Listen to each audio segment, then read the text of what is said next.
औज़ु बिल्लाहि मिनश शैतानिर रजीम बिस्मिल्लाहिर रहमानिर रहीम।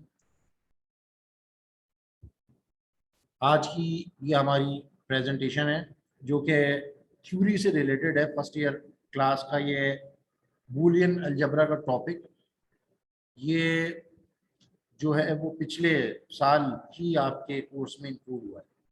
तो इस हवाले से ज़्यादा इम्पोर्टेंट है क्योंकि ये न्यूली जो है वो ऐड हुआ है। इससे पहले ये 9th क्लास में जो है ये पढ़ाया जाता था, लेकिन इसकी अहमियत को मद्देनजर रखते हुए इससे लास्ट ईयर फर्स्ट ईयर में भी शामिल किया गया। तो ये बेसिक्स में से आता है। ये बहुत ज़रूरी है इसके बारे में समझना, क्योंकि जो लार्जर सर्किट्स वगैरह होते हैं उनको जो रेड्यूस किया जाता है वो इस बूलियन अलजबरा के ऊपर ही बेस करते हुए रेड्यूस किया जाता है। इसके कंटेंट्स को हम देखते चलें। इसमें हम बैकग्राउंड पढ़ेंगे इसका बूलियन अलजबरा के हवाले से। इसके अलावा इसकी जो टर्म्स इसके अंदर इस्तेमाल होंगी जो कि बूलियन कांस्टेंट हैं, वेरिएबल्स हैं, कॉम्प्लीमेंट हैं, ट्रुथ टेबल हैं, लॉजिकल ऑपरेटर्स हैं इसके, जिसे हम गेट्स भी कहते हैं। इसके अलावा ऑपरेटर की प्रीसिडेंस, कौन से ऑपरेटर को पहले सॉल्व करेंगे, ऑपरेट करेंगे, कौन से ऑपरेटर को बाद में ऑपरेट करेंगे, ये इसकी प्रीसिडेंस कहलाती है। इसके ऊपर बात होगी। एक्सप्रेशंस क्या होती हैं, फंक्शंस क्या होते हैं इसके, ये अगर टाइम मिला तो इस पर भी बात हो जाएगी। इसके लॉज को देखेंगे हम। कम्यूटेटिव लॉ क्या है, एसोसिएटिव लॉ क्या है, डिस्ट्रीब्यूटिव लॉ क्या है। ये नॉर्मली जो आपके मैथमेटिक्स के लॉ होते हैं ये वही लॉज हैं, लेकिन ये बूलियन में किस तरीके से काम करते हैं ये भी बिल्कुल उसी तरीके से काम करते हैं, लेकिन हम इसको भी देखेंगे। इसके अलावा 12 रूल्स हैं। डी मॉर्गन थ्योरम है, ये शायद हम ना देख सकें। Standard form of Boolean expression, ये भी शायद हमें टाइम ना मिल सके। सिंप्लीफिकेशन कैसे होती है और कॉर्नऑफ मैप, इसको हम डिस्कस शायद ना कर सकें, लेकिन ये आपके कंटेंट्स का हिस्सा है, इसको हम बाद में किसी और वक्त डिस्कस करेंगे। तो फिलहाल हम इसकी टर्मिनोलॉजीज देखेंगे, इसका थोड़ा सा बैकग्राउंड देखेंगे, लॉज देखेंगे और इसके 12 जो रूल्स है उसको हम देखेंगे। सबसे पहले हम बात करते हैं बूलियन की, बूलियन अलजबरा की। बूलियन अलजबरा को 1850 में जॉर्ज बूले ने इंट्रोड्यूस करवाया था, और ये एक सिस्टमेटिक और आसान तरीका है किसी भी सर्किट को एक्सप्रेस करने का। किसी भी जो आपके कंप्यूटर के सर्किट्स होते हैं, इलेक्ट्रॉनिक सर्किट्स होते हैं, उनको एक्सप्रेस करने का ये एक सिस्टमेटिक और सिंपल वे, आसान तरीकाकार है। तो इस वजह से इसका इस्तेमाल होता है। ये जो है आपको लॉज देता है, रूल्स देता है, तरीक़ेकार देता है कि आप कॉम्प्लेक्स जो आपके डिजिटल सिस्टम्स होते हैं उनको सिंपल वे में कैसे आप रिप्रेजेंट कर सकते हैं। तो लिहाजा डिजिटल कंप्यूटर की दुनिया में इसकी जो है बड़ी अहमियत है इस हवाले से, इसी वजह से हम इसको पढ़ रहे हैं। अब बात करते हैं हम बूलियन टर्मिनोलॉजीज की। हमें पता होना चाहिए कि बूलियन कांस्टेंट क्या चीज़ है। बूलियन कांस्टेंट जैसे कि हम बात करते हैं बाइनरी नंबर्स की, जैसे कि बाइनरी नंबर्स होते हैं, बिल्कुल बूलियन कांस्टेंट भी वही है। जैसे कि बाइनरी नंबर में सिर्फ दो नंबर होते हैं, 0 होता है और 1 होता है। तो इसके भी कांस्टेंट सिर्फ दो ही हैं, एक 0 है और दूसरा 1 है। इसके अलावा तीसरा और कोई कांस्टेंट इसका नहीं होता। बाकी जो भी कांस्टेंट्स बनेंगे वो इनके कॉम्बिनेशन से बनेंगे, इसके अलावा कोई और नहीं होगा। उसके बाद वेरिएबल्स की बात करते हैं हम। जब आपको ये पता ना हो या आपने कोई ऐसी चीज रिप्रेजेंट करनी हो जिसमें आप 0 या 1 में से कोई भी आप रिप्रेजेंट करना चाहते हो या आपको पता ना हो उस बारे में, तो वहां पे आप वेरिएबल्स का इस्तेमाल करते हैं। तो वो बेसिकली वेरिएबल्स वो होते हैं जो जिसमें या 0 हो सकता है या 1 हो सकता है, वो कांस्टेंट नहीं होते।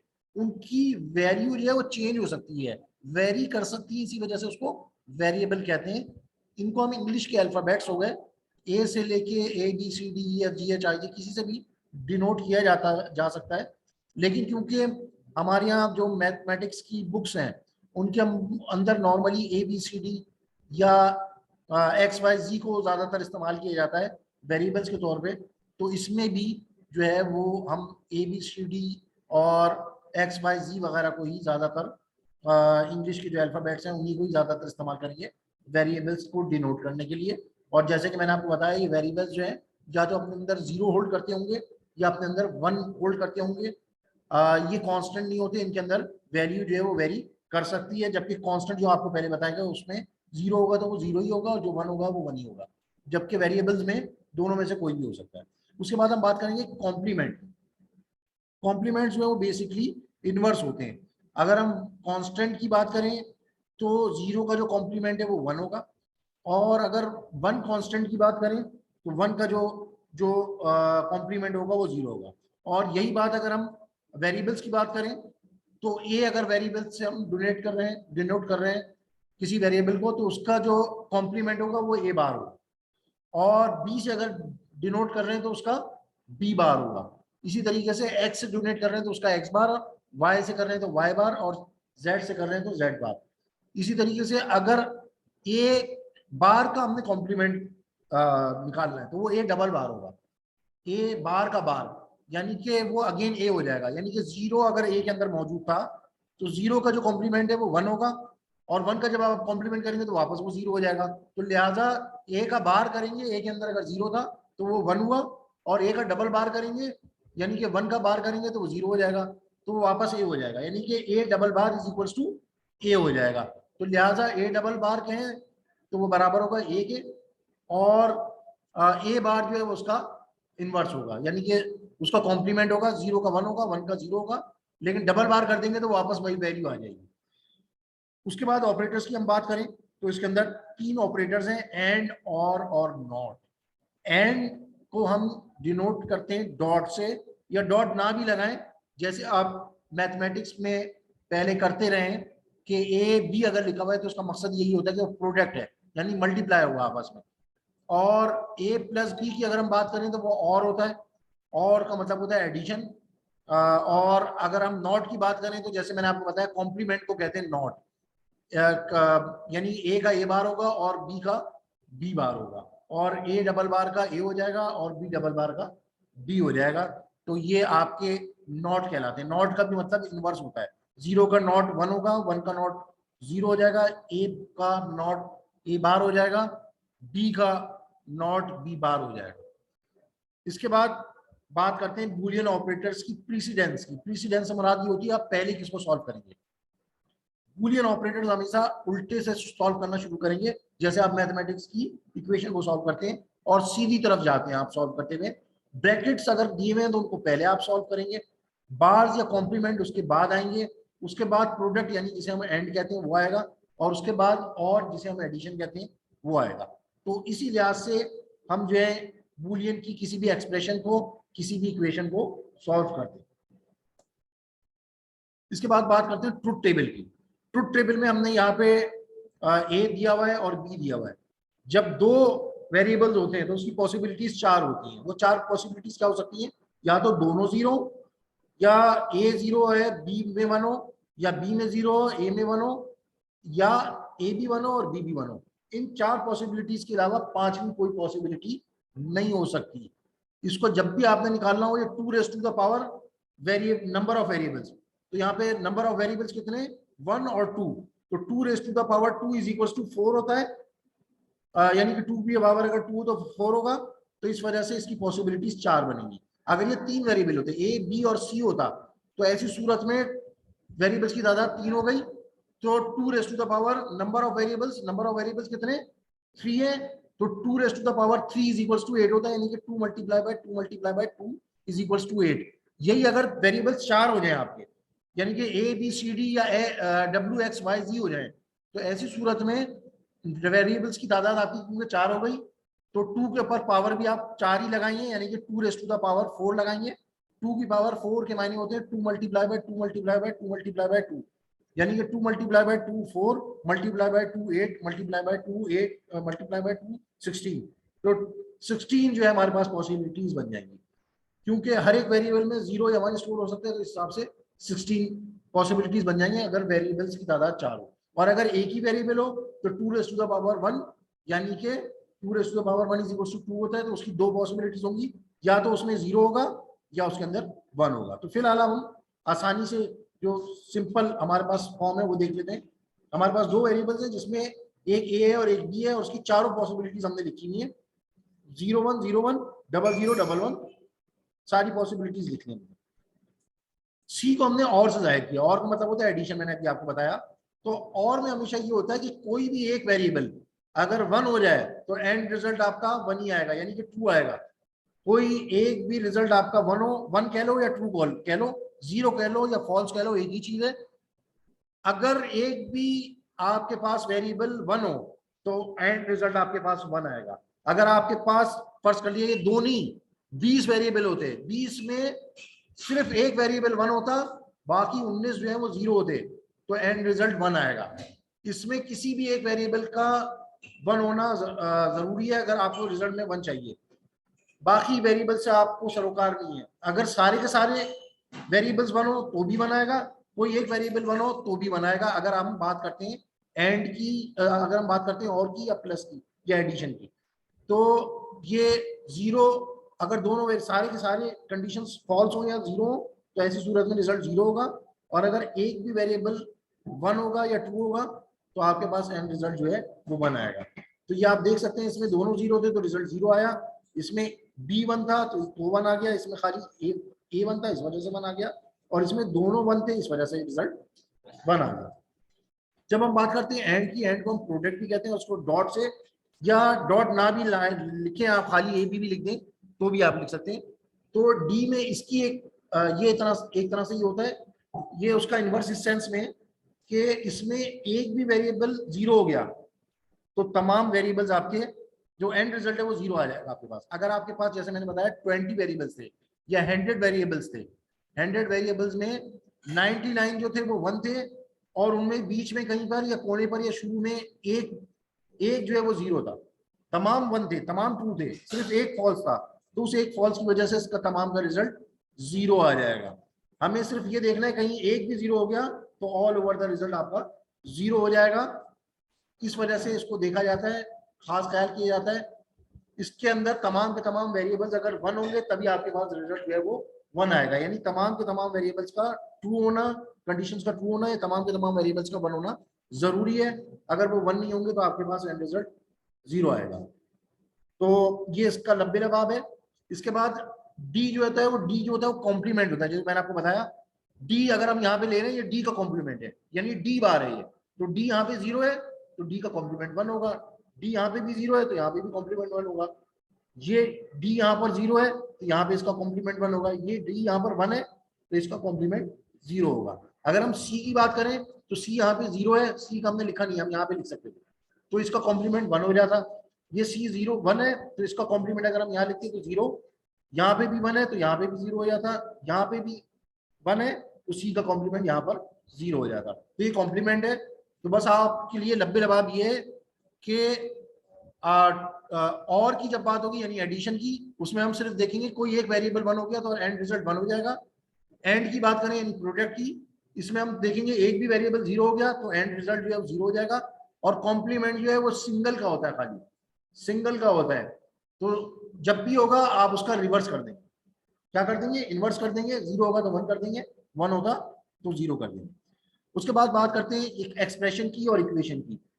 ये जो आप प्लस और प्रोडक्ट की फॉर्म में जो लिखा हुआ है ये तमाम की तमाम बूलियन एक्सप्रेशन कहलाती है, जो आपको तमाम नजर आ रही है लेफ्ट हैंड साइड पे, और जो ये आपकी राइट हैंड साइड पे नजर आ रही है वो आपकी की इक्वेशन है, इसको हम फंक्शन भी कह सकते हैं। ए यहाँ पर फंक्शन है जो कि ए प्लस 0 को करता है, ये वो फंक्शन है। तो इक्वेशन में इक्वेलिटी का साइन आता है, इक्वेशन में इक्वेलिटी का साइन आता है, जबकि एक्सप्रेशन में इक्वेलिटी नहीं आती। यानी कि इक्वेशन में एक्सप्रेशन होती है लेकिन जरूरी नहीं है कि एक्सप्रेशन में इक्वेशन।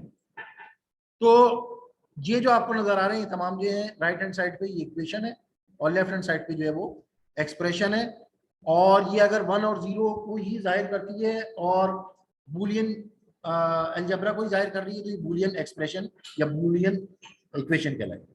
इसके 3 लॉज है, एसोसिएटिव लॉ, कम्यूटेटिव लॉ और डिस्ट्रीब्यूटिव लॉ।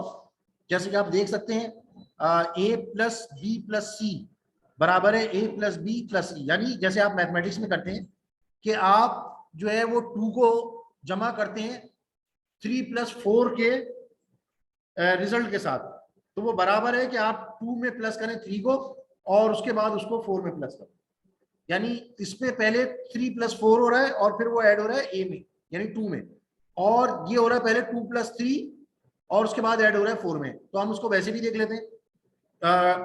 3 + 4 जो है वो क्या हो जाएगा, 7 हो जाएगा, +2 9 हो जाएगा, और ये क्या हो जाएगा, 2 + 3 = 5 + 4 = 9।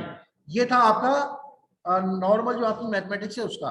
लेकिन बूलियन की भी अगर हम बात करें जिसमें 0 और 1 होता है खाली, तो उसमें भी अगर आप ये अप्लाई करेंगे तो ये ऐसे ही अप्लाई होगा।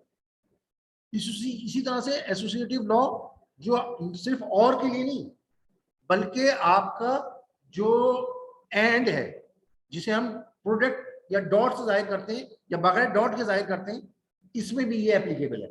यानी एसोसिएटिव लॉ में अगर आपको इस तरह की कोई इक्वेशन दे तो आप उसको इस फॉर्म में लिख सकते हैं। अगर और की इक्वेशन हो और अगर एंड की इक्वेशन हो इस तरह से दी हुई हो, a dot b dot c, तो उसको आप ए डॉट बी करने के बाद सी के साथ डॉट यानी ई के एंड कर सकते हैं। ये एसोसिएटिव लॉ है। कम्यूटेटिव लॉ क्या है, ए में बी को प्लस करें या बी में ए को प्लस करें, रिजल्ट पे कोई फर्क नहीं पड़ता। तो जहां पे ए प्लस बी लिखा हो वहां पे आप बी प्लस ए लिख सकते हैं।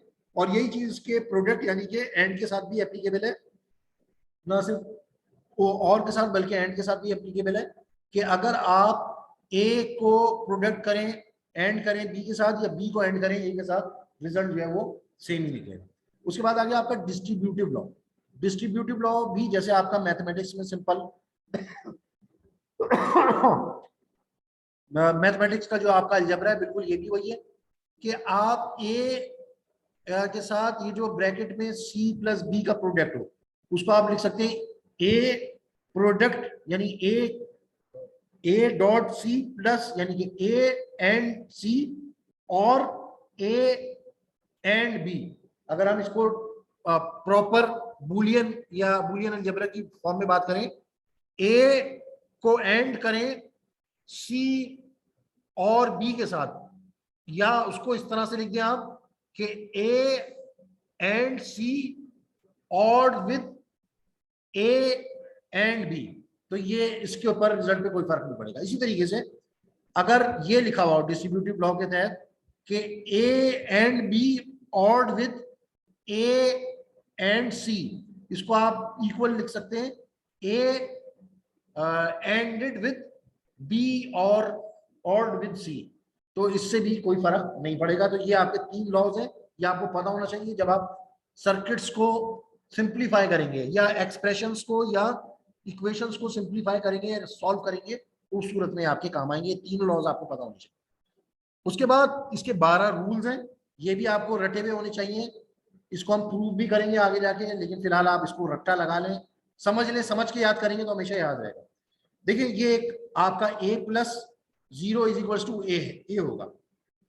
a कोई वेरिएबल हो सकता है, ये क्यों आपने ये लिखा है ये भी हम डिस्कस कर लेते हैं। देखिए a में या तो 1 होगा या 0 होगा, तो अगर ये 0 होगा तो 0 + 0 क्या होगा, 0 होगा। 0 + 0 = 0 होगा, तो a की जो इनिशियल वैल्यू हमने क्या रखी है, 0 रखी है ना, तो हमें रिजल्ट में क्या मिल रहा है, 0। तो 0 = किसके बराबर है, 1 है, तो हम क्या लिख देंगे, a। यानी a में अगर आप a को 0 के साथ ऑड करेंगे तो रिजल्ट क्या आएगा, a आएगा। अगर 1 हो, 1 + 0 = क्या होगा, 1 ऑड विद, अभी मैंने अभी आपको बताया था ट्रुथ टेबल के थ्रू कि 1 ऑड विद 0, तो रिजल्ट क्या आएगा, 1 आएगा। ऑड में क्या होता है, कोई एक भी 1 हो तो रिजल्ट 1 आता है। तो यहाँ पे अगर a की वैल्यू हम 1 रखें तो 1 + 0 = क्या आएगा, 1 आएगा। तो a की इनिशियल वैल्यू हमने क्या रखी है, 1 रखी है, तो हम 1 को a के बराबर कह सकते हैं। तो ये रूल जो है हमारा क्या हो जाएगा, वेरीफाई हो जाएगा। इसी तरीके से a डॉट 0 = a, ये गलत लिखा हुआ है, ये गलत लिखा हुआ है, क्योंकि 1 डॉट 0 भी क्या होगा, 0 होगा।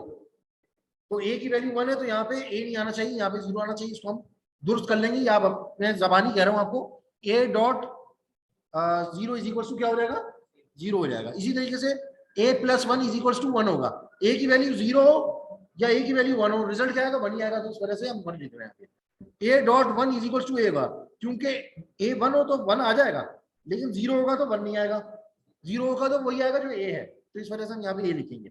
a + a = a, a अगर 0 है तो रिजल्ट में 1 0 आएगा, और a अगर 1 है तो 1 आएगा। तो लिहाजा हम रूल 5 में a + a = a ही लिखेंगे। इसी तरीके से a डॉट a में भी यही है, कि a dot a 0 0 is equal to 0 ही होगा और 1 डॉट 1 इज इक्वल टू 1 ही होता है, यानी कि a ही होगा। तो ये रूल भी आपका वेरीफाई कर रहा है। इसी तरीके से ये जो रूल है आपका a plus a bar is equal to 1, a अगर 0 होगा तो a बार जाहिर सी बात है 1 होगा, और अगर a 1 है तो a बार जो है वो 0 होगा। दोनों सूत्रों में अगर ये आपस में ऑड होंगे तो क्या रिजल्ट आएगा, 1 आएगा। रूल नंबर 8 क्या कह रहा है, a dot a bar is equal to 0, बिल्कुल सही है, क्योंकि a अगर 0 होगा तो a बार जो है 1 होगा, और a अगर 1 होगा तो a बार जो है वो 0 होगा। तो प्रोडक्ट में अगर एक भी 0 आ जाए तो रिजल्ट जो है वो 0 आ जाता है, तो लिहाजा ही 0 हो जाएगा। a डबल बार, ये डबल बार देना था, मैंने इस तरह से लिख दिया, लेकिन आप इसके ऊपर डबल बार बना दीजिएगा। a डबल बार अभी थोड़ी देर पहले बात हुई थी कि अगर 0 होगा तो उसका a बार जो है वो 1 हो जाएगा, और a बार का बार क्या हो जाएगा, यानी कि 1 का बार हो जाएगा, यानी कि 0 हो जाएगा, जो कि a ही है। तो a double bar is equal to a हो जाएगा। a plus a dot b is equal to a, ये रूल है, इसको हम ट्रूथ टेबल के जरिए भी कर सकते हैं, और लेफ्ट और राइट हैंड साइड लेकर भी इसको हम प्रूव करेंगे। इसको आप जहन में लगा, जहन नशीन कर लीजिएगा। a प्लस, यानी कि इसको हम इस तरीके से कर सकते हैं कि यहाँ से a को कॉमन लें तो ये हो जाएगा 1 प्लस बी, और 1 प्लस बी अभी आपको मैंने बताया है 1 प्लस बी ये है आपका, ये रूल नंबर 3 अगर हम लगाएं तो वो 1 हो जाएगा। 1 plus b is equal to 1 हो जाएगा, a कह लो या b कह लो, एक ही वेरिएबल ही है ना दोनों। तो जब ये 1 हो जाएगा तो a डॉट 1 क्या होगा, a dot 1 is equal to 1 ही होगा, क्यों नहीं, a डॉट 1 नहीं, a plus 1 is equal to 1 ही होगा, a dot 1 is equal to 1 ही होगा।